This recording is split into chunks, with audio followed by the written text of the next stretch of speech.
Good evening. This November the 4th, 2025 Board of Aldermen meeting is hereby called to order. I'd like to ask Alderman Gil Earhart to lead an invocation followed by the Pledge of Allegiance, which I will lead. Please stand. Thank you, Mayor. Let us pray. Most gracious God and our Heavenly Father, we give you great thanks for this day. Thank you, Lord, for life and for health and well-being here in this community. We are grateful for a country that we live in where we can pursue life and liberty and happiness. And most of all, Lord, I'm grateful for this community of Olive Branch, for the men and women who serve it, for the citizens who live here and work together to provide a place of commerce and friendship and prosperity. Thank you, Lord, for these young people who are here tonight, that they would have a heart to serve and to learn about their government and to make it a better place to live.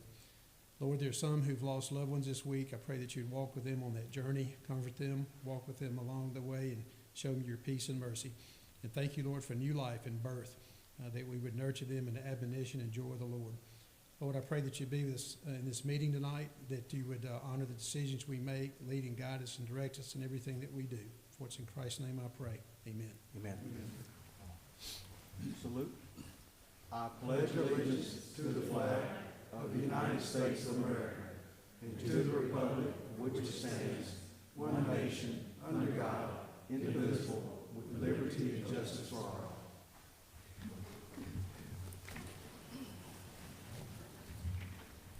Ms. Stewart, please conduct roll call. Aldridge. Here. Collins. Here. Dickerson. Here. Earhart. Here. Gamage. Here. Hamilton. Here. Wallace. Thank you, Ms. Stewart. All present, so quorum is established. Just as a reminder, this meeting is streamed live on the city's YouTube channel as well as archived for playback. And anyone comes up for public comments, if that at the appropriate time, please let the clerk know your name and your address so we can capture that for the record.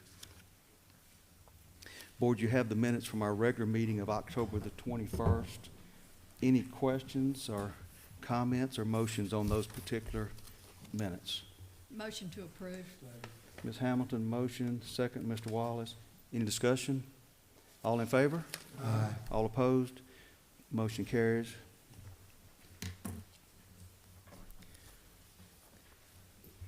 We are excited to have our Mayor's Youth Council with us tonight.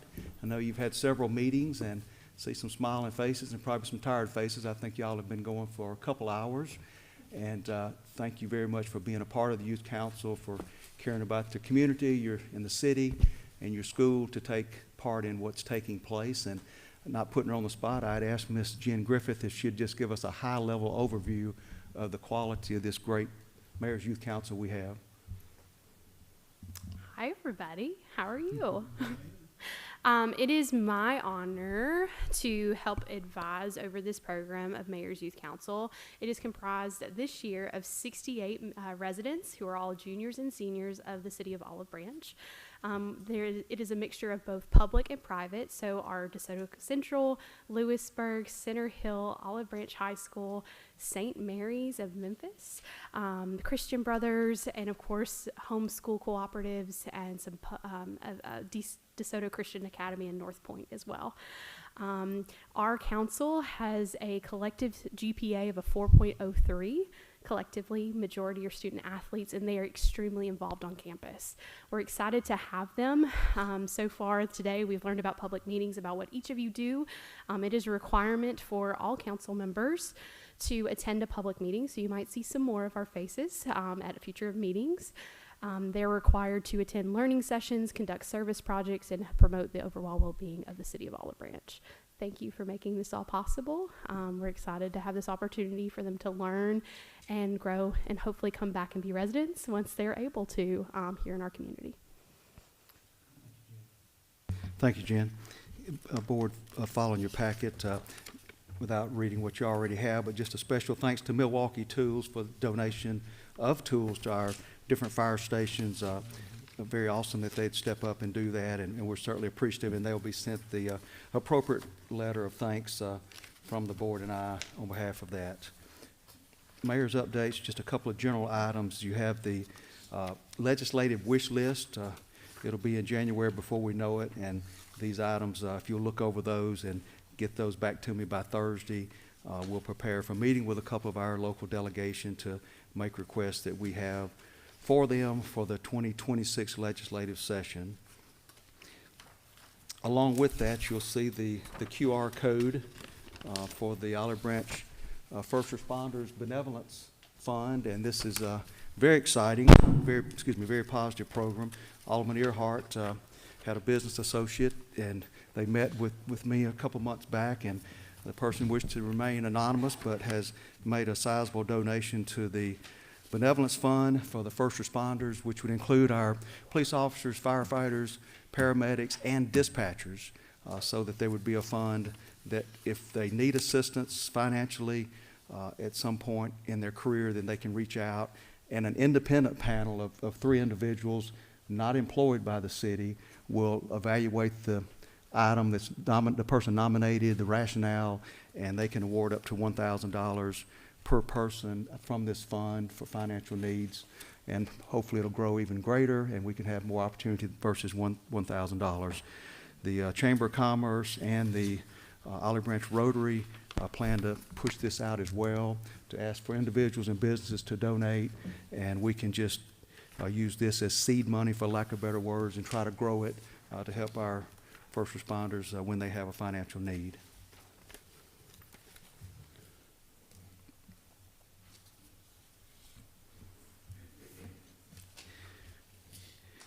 At this time, I'd like to invite our friend, Ms. Tracy Kirkley, forward to give us an update on the real estate market in the city of Olive Branch.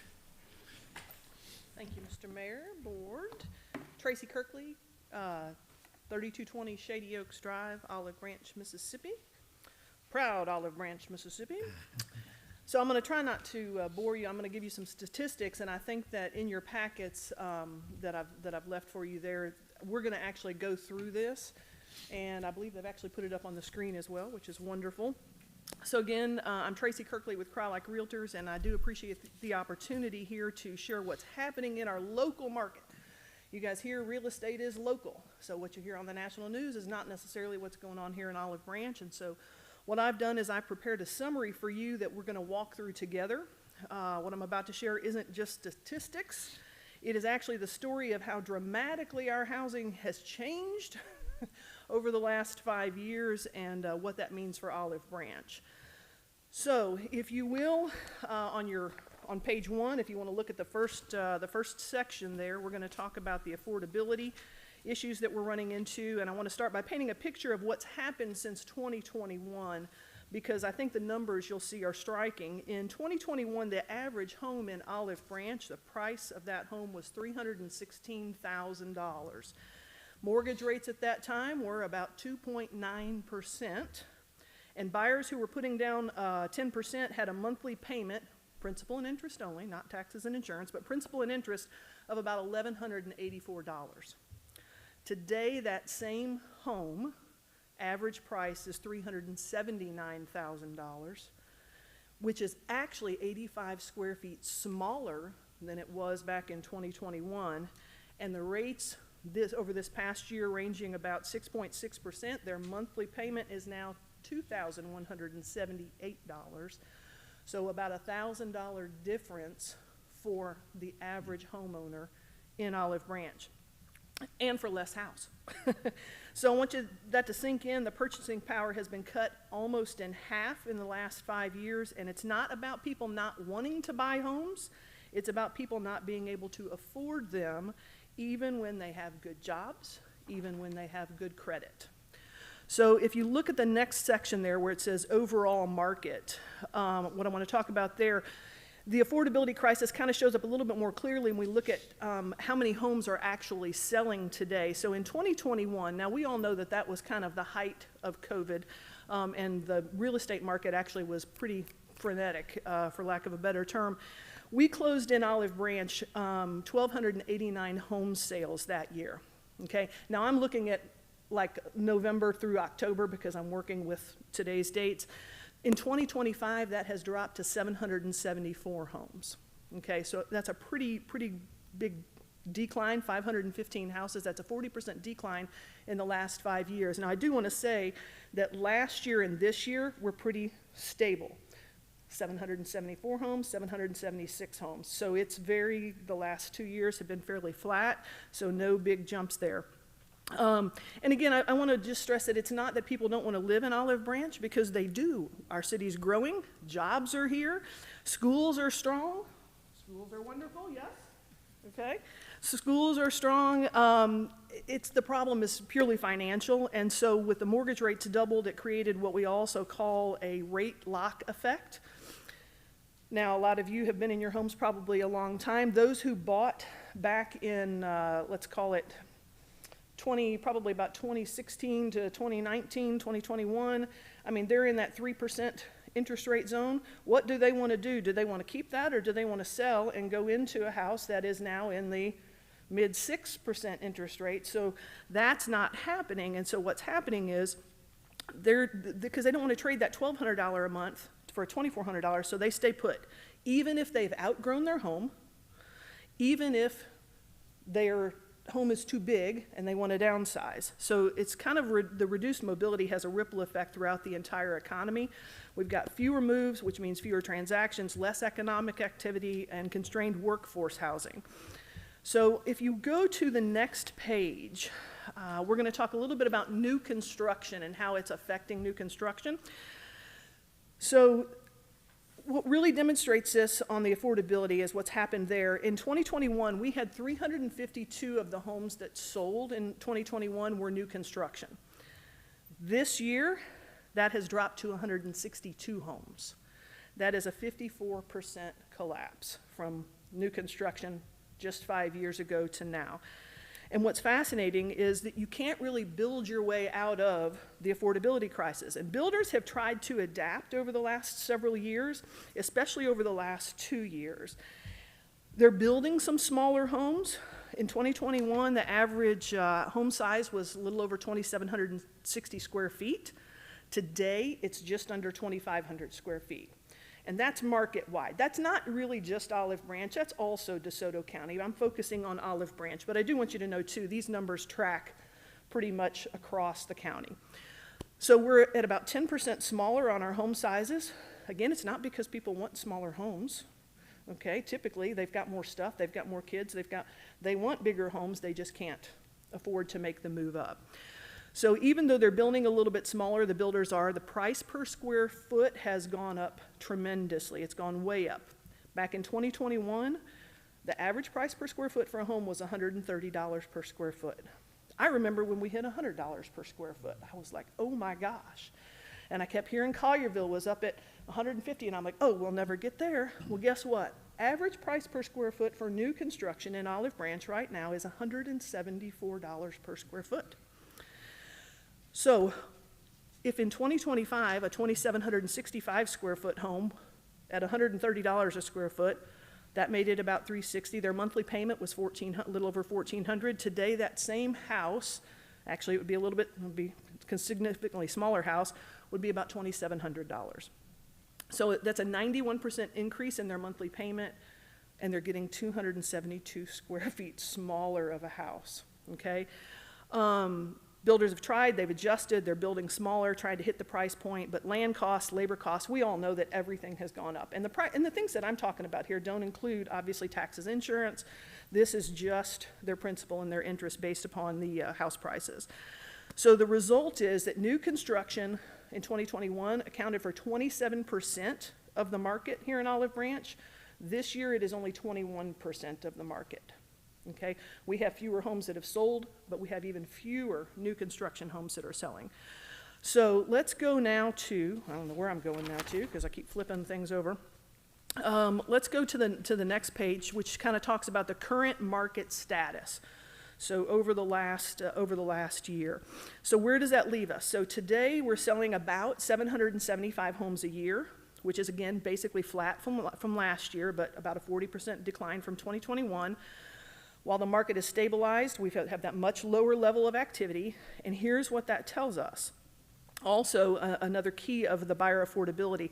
I want you to look on the page that you're on, in the blue section right here where it says seller concessions, because I just want you to have a full picture of what buyers and sellers are dealing with. In the past year in Olive Branch, 66% of sellers in Olive Branch have paid buyers' closing costs. Now, that was the truth back in 07, 08, 2010. That was kind of the norm. That went away for a lot of years. The last couple of years, that has come back, and it has come back strong. The average amount that a seller is paying right now on behalf of a buyer is $9,000. But I'm going to tell you, I see it go as high as $20,000 on some of the new construction. And the builders are professional sellers. They're keeping their tab, keeping their eye on what's going on more than all of the other sellers, because this is what they do every day, and they're having to really put forth some funds to be able to get their home sold, because the buyers can't afford both their down payment and their closing costs. So in addition to that, the sellers in our marketplace right now are having to, from their original list price to their sales price, they're having to reduce their sales prices, or their prices by about $18,000.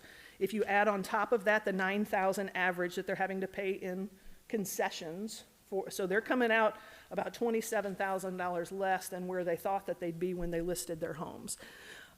It's not a negotiating tactic.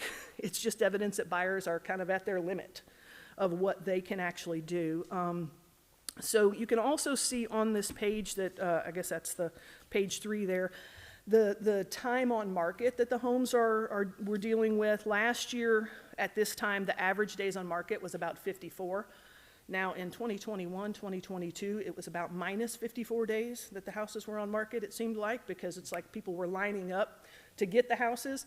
So now they were taking 54 days, now they're taking a little over 70 days.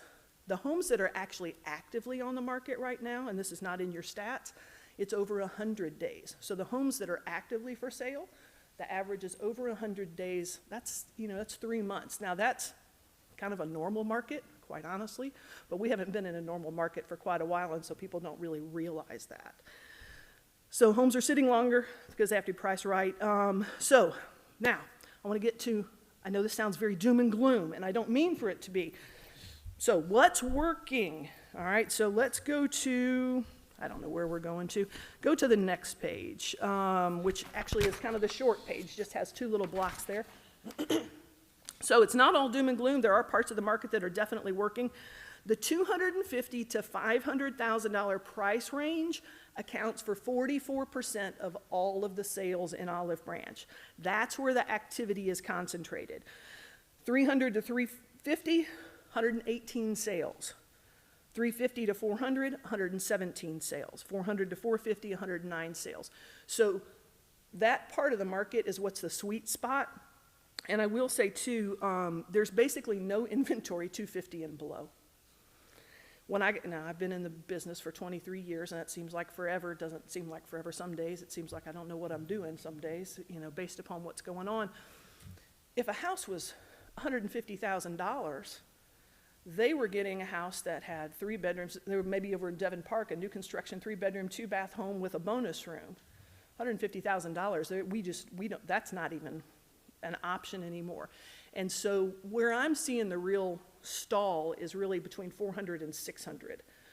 Because who are those folks, generally speaking? Those are your young families, and they've got kids in baseball, they've got kids in football, they've got kids in cheer, they're saving up for college, they're going on vacations, they're doing all these things. And so that interest rate factor has affected their pocketbook, but it's also affected their lifestyle. You get above 600,000, those buyers, while it might affect their pocketbook, it's not really affecting their lifestyle, because they may have more discretionary income because their kids are already gone, or they just, whatever their situation is. And then the startup buyers, if there's a home available, they can purchase it, and those homes, 200, 300 and below, those are still going like this, because unfortunately, that's the low end right now. If you get below 300,000, that's where your pent-up demand is.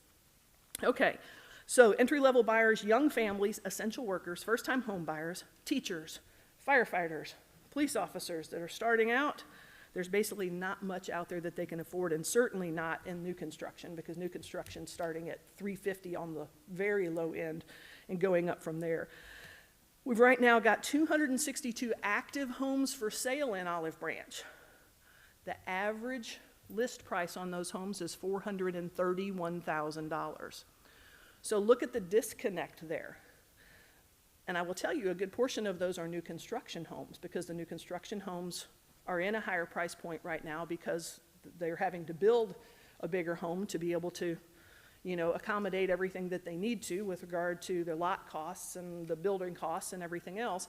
And so there's a real disconnect in what is for sale, but what people are actually buying. So if 380 is the average right now, but 431 is the average list price, that's a pretty big disconnect right there. So, I want to bring it all together. First, the economic impact: 515 fewer home sales, fewer people. That means fewer people are hiring movers, buying furniture, renovating homes, using local services. It means less momentum in our local economy. Second, on the workforce housing, I kind of already hit that. The entry level, you know, your teachers, your police officers. It's becoming a workforce recruitment and retention issue. They don't have a place to go when we bring them into the area. Our tax-based growth, obviously, if we sell 500 fewer houses, that's less housing coming into our marketplace. So basically, again, people just can't afford to move up, or they can't afford to move into the area because they're kind of stuck where they are. So the question is, first of all, let me again be clear, we're still selling a good number of homes, and people still want to live here, but we've gone from that high velocity to an affordability constrained, slower paced market. So the question I just want to throw out to you is, what do we do as a community to adapt to this new reality where the home sizes are having to get smaller because that's the only way people can get into them? You know, we've all heard of the term McMansion, okay? The McMansions are still being built. A lot of that has to, I think, be because that's what they're having to do to make any kind of profit at all. So I don't necessarily, I'm not saying I have the answers on that, but I wanted you to have the information, you know, with regard to what is selling, what's not selling, how many fewer we're selling, what the sizes of the homes are, and that has, in 2023, the average new construction house size was 3,001 square feet. Even new construction is now down to just under 2,500 square feet on the average. So anyway, so that's kind of what I appreciate the mayor asking me to come and just kind of give you a state of what's going on, and just, you know, we all see the national news, but I wanted you to kind of just have a clear picture here, and, you know, I'll be happy to answer any questions here. Hopefully I could answer them. You know, I didn't bring my computer up here with me, but if you've got any questions, I'd be happy to answer them, or if you want to holler at me later and, you know, delve into something deeper, I'd be more than willing to do that. So anybody have any questions about? Any questions, board?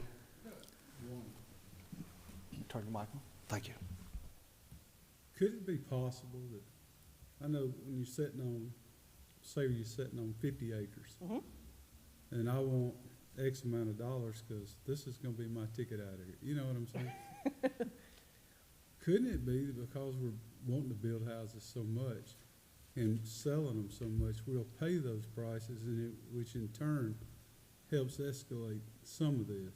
Could we be paying too much to start the development in the beginning? Just to go out and buy the land, I've got it. But you, instead of paying $500,000 for 25 acres or whatever it is, Right. you pay $750,000 for it. Because you want to build so bad, because you know that the need is there. Because you want to build so bad, and he wants the money so bad. Right. Is I mean, that could definitely be a part of it. I mean, I think that the scarcity also of the land availability is a part of Yeah. that. I mean, finding building lots. I have, for instance, and this one is in Hernando, but I have a building lot that just came up today, and I just started tagging up with builders. I mean, and we've sold it like that because it was just one lot. They could build just one house, and they don't have to go out and do all the development and that sort of thing. And so I think the scarcity is probably a part of it. And the expense of it is to put the infrastructure The in an area infrastructure. that was just blanket land. Correct, absolutely, yeah. Is I it- mean, they can is- go in and just build a house on this particular lot, where if they bought 500 acres, all of the things that go along with that. You run into where that $750,000 lot's gonna cost 2.5 million to By develop. the time you get done, sure, Okay. yeah. Tracy, I have a question. Okay. First of all, this is excellent information. Thank you. It really is. You're welcome. Eye-opening.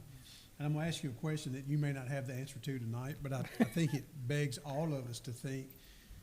My oldest son bought his first house today in Kansas City, Missouri at $511,000. Wow. It was a 1962, probably well-built house that's been retroed, but I go to entry-level pricing. I remember Sissy and I bought our first house in 1984 for $52,000 and was glad to have it. But we talk about affordable housing, and this could be argued in different ways, but from my own perspective, I see young couples, teachers, which we were at the time, policemen, firemen, whatever, buying a house they can afford, and as they move up financially and professionally, they move out and move up. And what happens to those communities many times is they become rental properties or run down. They're not as taken as well care of. And I think that's something we fight a lot in the community because we all want nicer neighborhoods. And sometimes we'll say, well, yeah, we need a place for renters, but not in my neighborhood. Right. Okay? Absolutely. And so I guess the question is, as a board or a city, how do we welcome and have more affordable housing without sacrificing the quality of the community over the long haul? In my opinion, a way to do that is on the front end, maybe requiring with regard to covenants that A, rentals are not allowed. Homeowners associations have been the biggest benefit in that. I mean, you look at somebody like Windstone, where Windstone was one of the first to pass, some of their HOA rules that kind of thwarted being able to do the rentals. Now, there are a few in there, obviously, that have been grandfathered in, so that may be one aspect. And then just also, of course, it kind of goes to, Ms. Wallace, to your point, the cost of the infrastructure. If you're building affordable housing, but you want it to still be a nice place and a nice place in the long haul. Mm-hmm. And I think that's what you're getting at. They're always nice when they start. Yep. But what keeps them from going from that to something that becomes run down and an issue? Mm-hmm. I don't know that I've got the full answer there, other than setting up the requirements on the front end, because we know what can happen, and let me just say, I mean, as an investor also, I mean, here in Olive Branch, I mean, an individual investor, I mean, holding those landlords accountable to maintaining those properties. And I don't know what that entails. I mean, that's above my pay grade, I will say. But I mean, I do what I can to make sure that my tenants maintain what they need to maintain, and that I do. And then I charge them for that, because I want to be a good neighbor, and I want that neighborhood property values to stay up. So I mean, it's probably on the front end on what you require them to do, or with regard to their covenants, would be my only thought. That was a long answer to just say those two words. One other quick one I would ask too, then, what we've seen recently, in my opinion, the last year or so, is 500, 700 development residential areas where you might have 6,000 square foot lots up to almost an acre, 20,000. So you have a diversity of homes in terms of sizes. Whereas in the past, sometimes we will have 220 homes on 40 acres that are all 1,000 square feet. So is the mix or diversity of the home sizes a good thing, bad thing from the real estate perspective? Do you see a difference there in the long haul? That's a great question, and I don't know that I've ever really contemplated it. I mean, I'm sitting here trying to most of the neighborhoods so far, I mean, except for maybe what is kind of coming through now, have been, for the most part, pretty similar. The house sizes, the lot sizes have been pretty similar. We may have a few where it's like you drive in through the smaller Plantation, for instance. You drive in through, kind of the smaller 0 lot, and then you get into the bigger, the bigger lots, the bigger homes. That neighborhood has been one that has continued to, again, because of their homeowners association, have everything maintained. And honestly, I think that's where a lot of it starts and stops, is what they're required in their covenants and in a homeowners association and in enforcement of that. Because having covenants is all great. I live in a neighborhood, we've got covenants. We don't have an HOA. there's no enforcement unless I take somebody to court, you know, so I think that could be key there too. So if you build a neighborhood and you're gonna have like, say, let's say 1,200 to 1,500 square foot homes, Okay, there's not enough size home there for the builders to recoup the money back from the development of the land, correct. of the acquisition of the land, and then enough from all the labor expenses. Yeah, that's the rub. I mean, it's not just what they're allowed to build, but what they fiscally can build, because obviously, I mean, they're business people. They, you know, I mean, they're not doing it for the greater good. I mean, some of them, that's in their heart as well. They want to provide housing for people, but they're in it to make a profit. And so I don't know if it then becomes a quantity. You know, if I sell enough of these with a smaller margin as opposed to 5 houses at a larger margin, you know, I don't know where the turning factor is there. But building a 1,200 square foot house right now, I mean, it's tough. It's gonna be tough for a builder to make a dollar, and they're not gonna do it. You know, Tracy- but I'll tell you right now, they're also not making money on a $550,000 house. I talked to a builder about that today. I mean, he's like, I've got these houses and they're just sitting. Well, yeah, because that's the price point people can't afford right now. I mean, they can't, real sweet spot for me that I see, I mean, this was the statistical sweet spot was 250 to 500, but the sweet spot that I'm seeing, honestly, is like 300 to 400,000. That is the real sweet spot right now. That those homes are selling and people get enough of a home that their family can live. And I will say, we've all gotten spoiled through the years too. I mean, y'all probably grew up in a house like I grew up. I mean, quite honestly, my first bedroom, I realized later on, was the utility room. I didn't know that at the time. I thought it was a bedroom. It had a closet, you know, but, so I think we've all gotten spoiled through the years, but we can't fix all of that. We can't rein all that in. So we've just got to figure out, how do we get people actually into houses? Because I'll be honest with you, it's cheaper for a lot of them right now to rent a house than it is to buy a house. But they're not building any generational wealth that way, which obviously, you know, affects us as a community. They don't, you know, have the same skin in the game, you know, which obviously affects the community too, so. Do you think the overall market numbers are gonna go back to what they were in 2021 eventually? I mean, we're never going back there. No, we're never going back there. We're never going back there with interest rates. That was a part of it. And our biggest thing was that we had a double whammy. We had, and I've got a graph, I didn't put it in there, and I can send it to y'all, that shows the interest rates and the prices. It all happened right about all at that same time. And so if just one of those things had happened, we wouldn't be here. And we can't fix all of that. I just want you to have the information so that as you're making whatever decisions, whether it's a developer coming in or whether it's a builder coming in, and they're like, you know, I can find a way to build 1,500 or 2,000 square foot houses and make a profit, that maybe that's a consideration. And I'm all for, you know, the best thing for our communities, whether that's, but we've got to have places for people to live too. So, Yeah. if that makes sense. Tracy, just a two-part question. Yes, sir. Do you think the higher rental fees are handcuffing people to the point to where they can't qualify, they can't afford these houses at the prices they are because they can't save the money? And then secondly, if you build the higher cost homes that are smaller next to subdivisions that homes are larger but older, what impact does it have on the legacy or the older subdivision sitting there when the homes are smaller but yet cost more to build? How does that impact the existing? Well, I mean, if you've got older homes, and then you've got a new construction, even if it's right next door, honestly, I mean, and I'm thinking of this as a real estate agent and like an appraiser might think of it. For instance, I mean, I live in a neighborhood that the homes were built in the 1980s, and we're on large lots. We're not necessarily big houses. They may be, you know, 2,000, maybe 3,000 square feet if you've added on, like, you know, through the years.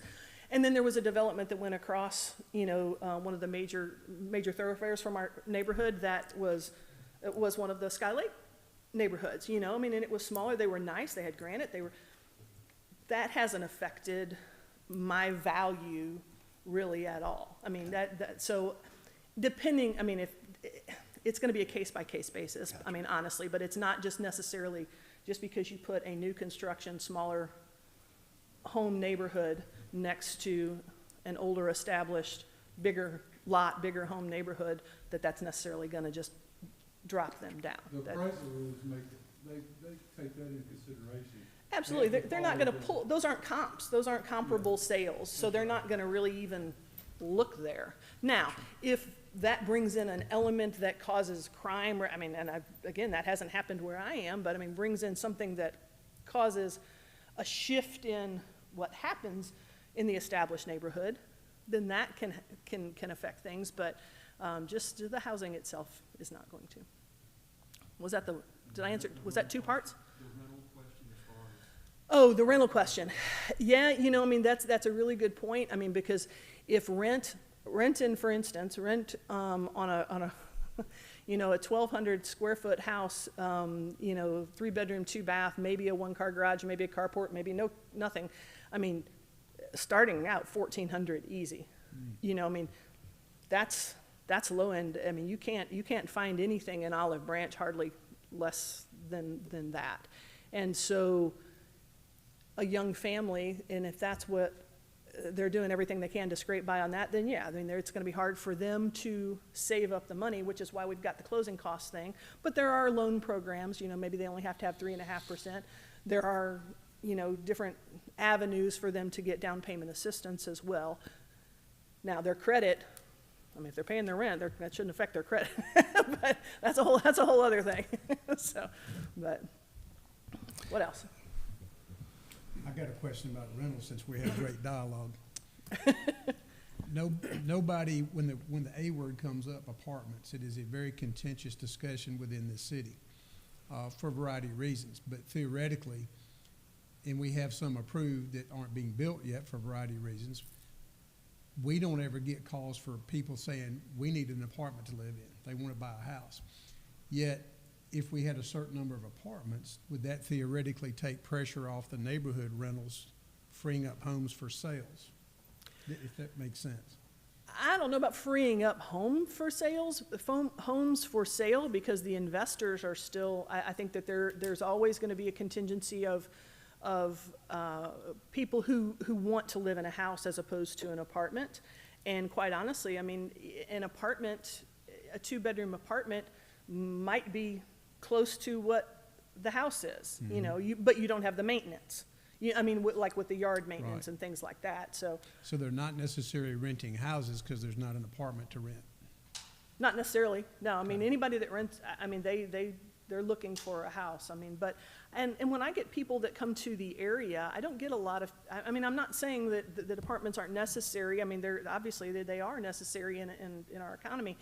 But I don't get people saying, you know, I want to live in an apartment, you know, on a long-term basis. I have people that may want to do that for a short term while they're transitioning to whatever the next step is. And that's kind of usually, I think, how a lot of it is, you know, as far as what my experience is. Okay? Anything Thank you, Ms. Kirkley. We appreciate your time and expertise. else? No problem. Bye now. All right, appreciate y'all. Thank you so Thank much you. for what you do. Board, you have the consent agenda before you, items 1 through 22. Any questions, comments, or motions on the consent items? Motion to approve. Mr. Gamage, motion to approve. Is there a second? Second. Ms. Aldridge? Any discussion? All in favor? Aye. All opposed? Approved as is. Planning Commission, old business.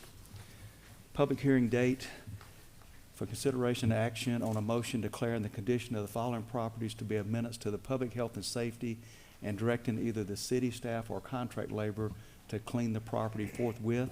These items were tabled on October the 7th, 2025 for improvement of the properties. Any update, Dr. Song? Yes, Mayor Aldermen, there's only one property, the one on Sandwich Road, that has not yet been cleaned. That is 8515 West Sandwich Road. You still have the center of that property, you still have all the debris, the wires, everything is still there as you had it on October 7th. We made 2 attempts with the property owner and the family to see if they could clean it before now. No action was taken. So it still looks exactly as you had it on October 7th. The other 3 lots or parcels that you had along Frontage Road, there's a Chevrolet just beside Chevrolet dealership. Those 3 parcels have been cleaned, so they were actually cut today. The recommendation before you, therefore, is that you take no action with regard to those 3 properties on the Kraft Goodman Frontage Road that have been cut, and that only 1 property, namely 8515 West Sandwich Road, be found to still constitute a menace to public health and safety, and that you may direct city staff to use contract labor to clean this property. Thank you. Thank you, Song. Any questions, board? Any motions? Correction, this is a public hearing item. Is there anyone here to give public comments related to the property at 8515 West Sandwich Road for or against this property being cleaned up? Is anyone here on behalf of this property? Hearing and seeing none. Board, any questions or motions? Make a motion to approve. Mr. Dickerson, motion to declare property of menace. Is there a second? Mr. Earhart, second. Any discussion? All in favor? Aye. All opposed? Motion carries. Consideration of bids opened October 27th, 2025 for OLV Terminal Drive Utility Corridor. Mr. Swims, I believe you had 3 bids for this particular item. We did. This project, just to bring y'all up to speed a little bit, is to extend water and sewer line at the airport in the southern area where we're have terminals under construction. We've got some that are planned. So water and sewer is basically what we're what's involved with this bid. We did have 3 bids. The opinion of probable cost was about $846,000, so it came in at $663,555. That was OnScore, and we are recommending that we go with them as the contractor on this project. And I'm asking Mr. Swims because my memory doesn't always serve me perfectly, but this is grant money and the city's responsible for 5%. Is that correct? I believe that is. And MDOT and FAA monies for the rest of it. This is a 5% cost to the city for that amount. Motion to approve by Mr. Wallace. Is there a second? Second, Mr. Collins. Any discussion? All in favor? Aye. All opposed? Motion carries.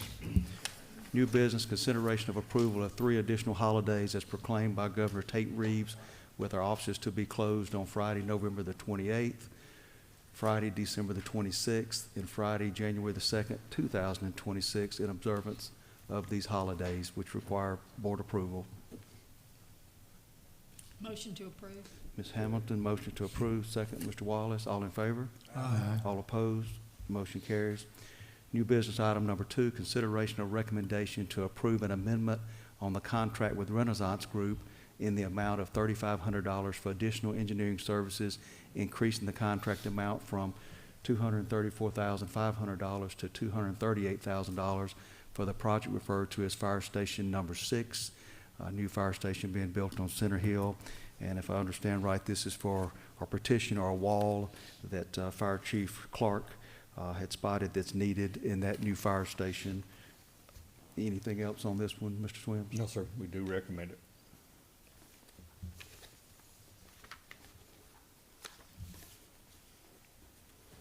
Is there a motion? Mr. Collins, motion to approve. Second. Second, Ms. Hamilton. All in favor? Aye. All opposed? Motion carries.